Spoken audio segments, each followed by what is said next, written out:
சற்று முன் சிகிச்சை பலனின்றி பிரபல இயக்குனர் திடீர் மரணமா? என்ன நடந்தது? துடி துடித்து போன திரையுலகினர். இந்த நேரத்தில் இந்த வீடியோவை பார்த்து கொண்டிருக்கும் நண்பர்கள் அனைவருமே லைக் பண்ணிட்டு தொடரவும். பிரபல இயக்குனர், அதாவது 86 வயது வரை சந்தோஷமா இருந்தாருங்க, நெகிழ்ச்சியா இருந்தாருங்க, ஜாலியா இருப்பாரு. எவ்வளவு வயதானாலும் வந்துட்டு அவர் வயதை காட்டிக்கிற மாட்டாரு. அவர் காஸ்டியூம் எல்லாம் வந்துட்டு யங்ஸ்டர் மாதாங்க இருக்கும். குறிப்பா சொல்ல போனா தமிழ் திரையுலகில் வந்துட்டு ஒரு ட்ரெண்டிங்கை மாத்தினது இப்படிதாண்டா வந்துட்டு ஒரு படம் இருக்கும். கிராமிய படங்களை வந்துட்டு நகரத்துக்கு எடுத்துக்கொண்டு போன ஒரு திறமை கொண்டவர் என்றே சொல்லலாங்க. அன்றைய காலகட்டங்கள்லாம் எம்ஜிஆர், சிவாஜி இவங்கெல்லாம் நடிக்கும்போது, ஜெமினி கணேசன் நடிக்கும்போது இன்டர்வல் வரை இந்த சீன் இருக்கணும், அதுக்கப்புறம் முதல் பாட்டு இங்க எடுக்கணும், எல்லாமே ஸ்கிரிப்ட் படி இருக்குங்க. ஆனா பாரதி ராஜா அவர்கள் தான் கிளைமேக்ஸை வந்து முன்னாடி எடுப்பாரு, முன்னாடி நடக்க போறத பின்னாடி எடுப்பாரு, கடைசி பாட்டை முன்னாடி எடுப்பாரு, முன்னாடி பாட்டை கடைசி எடுப்பாரு. அவருக்கு தெரியுங்க எங்க எதை எடிட் பண்ணணும்னு. அந்த அளவுக்கு அக்யூரேட்டான டைரக்டர் என்பது குறிப்பிடத்தக்கதுங்க. அன்றைய காலகட்ட படங்கள்லாம் பார்த்தீங்கன்னா நடிக்கிறது அப்படியே தெரியும். சிவாஜி நடிப்பு அப்படியே தெரியுங்க. நடிக்கிறது தெரியாம இருக்கிறது தான் நடிப்பு. அதான் எதார்த்தம். அந்த எதார்த்தத்தை கிராமிய பாணியில் வந்துட்டு கொண்டு வந்தவர் வந்துட்டு பாரதி ராஜா அவர்கள் தாங்க. இவர் படம் தான் இந்தி திரையுலகில் வந்துட்டு மிகப்பெரிய லெவலில் பேசப்பட்டது என்பது குறிப்பிடத்தக்கது. ஜாலியா இருந்தாலும் சந்தோஷமா இருந்தாருங்க. இவர் வந்துட்டு தேனியில பிறந்தவர். இவரோட ஆரம்ப பயணங்கள் வந்துட்டு வலி நிறைந்த வாழ்க்கை என்று தான் சொல்லணும். ஆனா அப்ப கூட அவருக்கு வலியை அதை பொருள்படுத்தலைங்க. ஏன்னா என்னைக்காவது ஒரு நாள் வந்துட்டு நம்ம சினிமா துறையில சாதிச்சிடலாம். ஏன்னா பஞ்சத்திலிருந்து அடிபட்டு வந்தவர் தேனியிலிருந்து படிச்சுட்டு இயக்குனர் முறைப்படி படிச்சுட்டு வந்தாருங்க. அதாவது ஸ்கிரிப்ட் எல்லாம் வந்துட்டு ரெடி பண்ணிட்டு வர மாட்டாரு. அங்க ஆன் த ஸ்பாட்ல வந்துட்டு இந்த தான் நடிக்கணும், இந்த தான் சீனு அப்படின்னு வந்து அங்க எக்ஸிக்யூட் பண்ணுவாராமாங்க. அதனாலதான் சிவாஜியே முதல் மரியாதையில வந்துட்டு குழம்பிருக்காரு. இவன் உண்மையிலேயே டைரக்டர் தானா அந்த மாதிரி ஆச்சரியப்பட்டாரு. உங்களுக்கு பினிஷிங்ல தெரியும். அதுவரை கொஞ்சம் கோஆபரேட் பண்ணுங்கன்னு சிவாஜியை என்னங்க சொல்றது, கெஞ்சி கெஞ்சி தான் அந்த படத்தில் நடிக்க வச்சாரு. அந்த படம் வந்துட்டு நேஷனல் அவார்டு வாங்கியது என்றே சொல்லாங்க, முதல் மரியாதை. அண்டு சிவாஜி அவர்கள் காலிலே விழுந்துட்டாராமா, இப்படி ஒரு இயக்குனரை வந்துட்டு நான் பார்த்ததே இல்லைன்னு. நீதாயா தமிழ் திரையுலகில் வந்துட்டு ஒரு சிறந்த இயக்குனர், அதனாலதான் இவருக்கு இயக்குனர் இமயம் என்று பெயர் சூடப்பட்டது என்பது குறிப்பிடத்தக்கதுங்க. யதார்த்தமா இருக்கும். அன்றைய காலகட்ட சினிமாக்கள் வந்துட்டு ஆர்டிபிஷியலா இருக்குங்க. ஏன்னா ஒரு செட்டு போட்டு தான் எடுப்பாங்க. இவர் வந்ததுக்கு அப்புறம் தான் கிராமப்புறமா இருந்தாலும் சரி, நகரப்புறமா இருந்தாலும் சரி, நேரடியாக அந்த லொகேஷன் போயே வந்துட்டு தத்ரூபமா இருக்கணும், யதார்த்தமா இருக்கணும், மக்களுக்கு வந்துட்டு இந்த மாதிரி தான் போய் சேர்க்கணும் அப்படின்னு தமிழ் சினிமாவை வேற ஜேர்னருக்கு கொண்டு போனவர் வந்துட்டு இயக்குனர் இமயம் பாரதி ராஜா அவர்கள் தாங்க. பல நடிகைகளை உருவாக்கியிருக்காரு. ராதிகா, அதுக்கப்புறம் பார்த்தீங்கன்னா ராதா, மேலும் சூப்பர் ஸ்டார் ரஜினிகாந்த், கவுண்டமணி, 16 வயது நிலை, இதுதான் வந்துட்டு இவங்களுக்கு ஒரு மிகப்பெரிய டேர்னிங் பாயிண்ட் என்றே சொல்லலாம். பாரதி ராஜாவுக்கும் சரி, 1977, ரஜினிகாந்துக்கும் சரி, கவுண்டமணிக்கும் சரி, கமலஹாசனுக்கும் சரி, ஸ்ரீதேவிக்கும் சரி, இந்த படம் தாங்க இந்த 5 பேரையுமே வந்துட்டு வேற பரிமாணத்துக்கு கொண்டு போனது என்றே சொல்லலாம். நம்ம ரஜினிகாந்த் இது எப்படி இருக்கு, அதுல வந்துட்டு சூப்பர் ஸ்டார் ஆனாரு. அந்த ஒரு டைலாக் மூலம் அடுத்தடுத்து அவருக்கு பட வாய்ப்பு கிடைக்க ஆரம்பிச்சதுங்க. பாரதி ராஜாவுக்கும் இதுதான் ஒரு மிகப்பெரிய திருப்பு முனை. ஜாலியான ஆளு, யதார்த்தமான ஆளு. ஏன்னா முறைப்படி வந்துட்டு இந்த இயக்குனர் துறையை வந்துட்டு படிச்சவருங்க. அவருக்கு எங்க எந்த சீனை கட் பண்ணணும், எந்த சீனை வந்துட்டு தூக்கி வீசணும் எல்லாமே தெரியும். அதனாலதான் வந்துட்டு அன்றைய காலகட்டங்களில் கொடி கட்டி பறந்தவர் என்பது குறிப்பிடத்தக்கதுங்க. ஓகே, இவர் வந்துட்டு நம்ம விஜயை நிராகரிச்சாரு. அதுதான் நான் பண்ண ஒரு மிகப்பெரிய வருத்தமான விஷயம். இந்த பையனை வந்துட்டு நான் கணிக்க தவறினேன். நான் எப்படி ஒரு பெரிய இயக்குனரா இருக்க முடியும்? அந்த மாதிரி இவருக்கு ஒரு கவலை கடைசி வரை இருந்தது என்றே சொல்லலாங்க.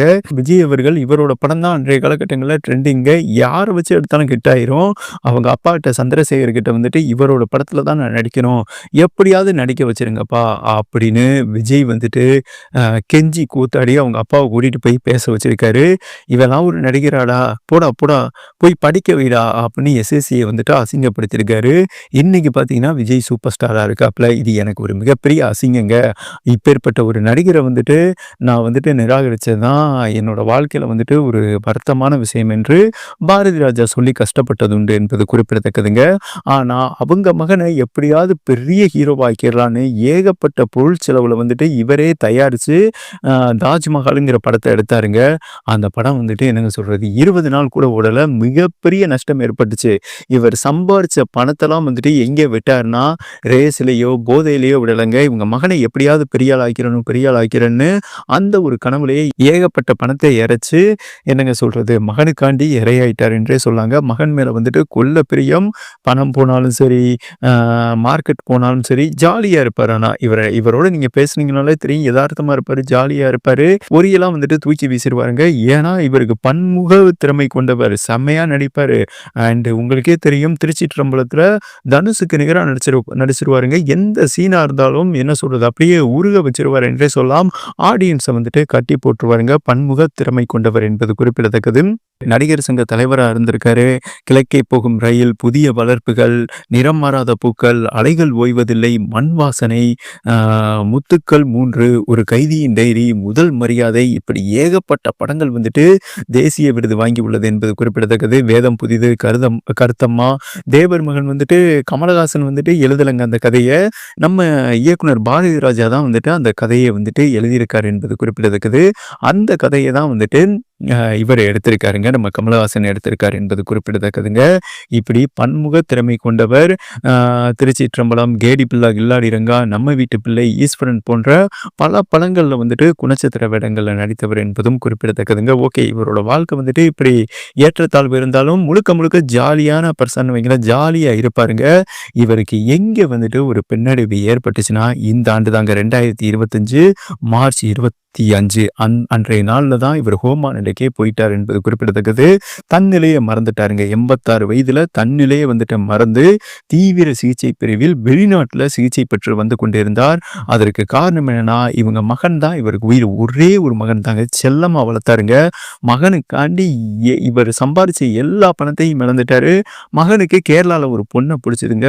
உடனே அவங்க வீட்டுக்கு போய் தலை குனிஞ்சு, என் பையனுக்கு இந்த மாதிரி உங்க பொண்ணை பிடிச்சிருக்கு, கட்டி வைங்க, சிறப்பா பார்த்துக்கிறோம், என்னென்ன தேவையோ எல்லாமே நாங்கள் பண்ணி கொடுத்துருவோம் அப்படின்னு வந்துட்டு சொல்லி காலில் விழுகாத குறையா மகனுக்கு பிடித்த ஒரே ஒரு காரணத்தினால் வந்து பிடிச்ச பொண்ணை வந்துட்டு கல்யாணம் பண்ணி வச்சாருங்க. இப்படி மகன் தான் எல்லாமே அவருக்கு. ஒரு கடவுளே மகன் தான் வைங்களா. ஒரே ஒரு மகன் தான். அப்பாவுக்கு வந்துட்டு பாசம் இருக்காதா? 2 பேருக்குமே என்ன வழினா, மகனும் நினைச்சாரு நம்ம அப்பா பேரை காப்பாற்றணும், அவர் இயக்குனர் இமயம், நடிக்கிறதுல பெரிய ஆளா வந்துடணும், அப்படி இல்லைன்னா இயக்குனரா நம்ம இயக்கி வந்துட்டு ஒரு 2-3 படத்தையாவது ஹிட் பண்ணிடணும் அப்படின்னு டைரக்டராகவும் ஆனார் அப்பா வழியில. அதுவும் வந்துட்டு மிகப்பெரிய தோல்விங்க. அந்த படத்தையும் பாரதி ராஜா தான் தயாரிச்சார் என்பது குறிப்பிடத்தக்கது. இப்படி மகனால ஏகப்பட்ட நஷ்டம். மகனுமே பாத்தீங்கன்னா இந்த தோல்வி விரக்தியில மதுவுக்கு வந்துட்டு அடிக்ட் ஆனாருங்க. அதாவது போதை பழக்கத்துக்கு வந்துட்டு அடிக்ட் ஆனாரு. சின்ன வயது 48 வயது அவருக்கு ஹார்ட் ப்ராப்ளம் ஏற்பட்டுருச்சு. ஓப்பன் சர்ஜரியும் செய்யப்பட்டது. நல்லா இருப்பாரு இதுக்கு மேல அப்படிதாங்க வந்துட்டு குடும்பமே சந்தோஷமா இருந்தாங்க. மனோஜ் அவர்களும் ஜாலியாக தான் இருந்தார். ஓப்பன் சர்ஜரிலாம் பண்ணியாச்சு. இனிமேல் வந்துட்டு சந்தோஷமாக இருக்கலாம், நம்ம வாழ்க்கையை வந்துட்டு தொடரலாம், அடுத்த கட்டம் நம்ம சினிமா துறையில் வந்துட்டு கால் பதிக்கலாம், இப்படி தான் சந்தோஷமாக இருந்தாங்க. இந்த சூழலில் தான் மீண்டும் அட்டாக் ஏற்பட்டு ஓப்பன் சர்ஜரி பண்ண ஒரே வாரத்தில் அவங்க மகன் மார்ச் 25ஆம் தேதி அன்று காலமானார் என்பது குறிப்பிடத்தக்கதுங்க. இந்த மரணத்தை பாரதி ராஜாவால் ஏற்றுக்கொள்ளவே முடியல. ஏன்னா ஒரு பையன் தாங்க மகனுக்கு வந்துட்டு கொல்லி வைப்பான். ஆனால் இது தலைகீழா நடந்தது வந்துட்டு அவரால் ஏற்றுக்கொள்ளவே முடியல. அவர் கொல்லி வைக்கும்போது தேமி அழுதி சுயநினைவை இழந்துட்டாருங்க. அதாவது ஹோமா ஸ்டேஜுக்கே போயிட்டாரு. அதுக்கப்புறம் அவரை மருத்துவமனைக்கு அவசரமா கொண்டு போய் சேர்க்கும் போதுதான் இங்குள்ள தனியார் மருத்துவமனையில அவ்வளவுதான் அவர் ஹோமா ஸ்டேஜுக்கு போயிட்டாரு. வயது முதிர்வு காரணமா இந்த டிப்ரெஷனை அவரால் ஏற்றுக்கொள்ளவே முடியல.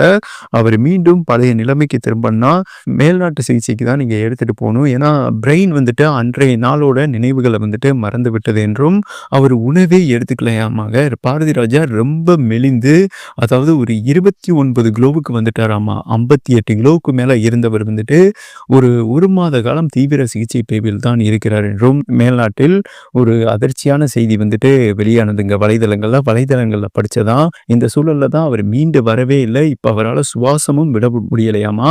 வெண்டிலேட்டருக்கு வந்துட்டு சென்றுள்ளார் என்றும் சில செய்திகள் வெளியாகி உள்ளதுங்க. ஒரு மனிதனுக்கு வெண்டிலேட்டர் போயிட்டாலே அவ்வளவுதாங்க. அந்த மனிதன் வந்துட்டு மீண்டு வருவது மிகப்பெரிய கடினம். நார்மலான சுவாசம் விட முடியவில்லை என்றால் தான் இந்த வெண்டிலேட்டர் கொடுப்பாங்க. அந்த ஒரு சூழலுக்கு போயிட்டாரு. இப்போ ஹோமா நிலையில பேர இருக்கிறதுனால பாரதி ராஜா அவர்கள் உயிருக்கு 14 மணி நேரம் கெடு கொடுத்திருக்கிறதா மருத்துவ குழு. ஒரு அதிர்ச்சியான செய்தி வெளியாகி உள்ளதுங்க. வலைதளங்கள்ல இந்த செய்தி வெளியாகி உள்ளது. இந்த செய்தி கேட்டு குடும்பத்தினரும் சரி, திரை பிரபலங்களும் சரி கண்ணீரில் மூழ்கி உள்ளார்கள் என்றும் ஒரு முக்கியமான செய்தி வெளியாகி உள்ளதுங்க. பாரதி ராஜா வீட்டை சுத்தி போலீஸ் குவிக்கப்பட்டுள்ளதாகவும் சில செய்திகள் வெளியாகி உள்ளது.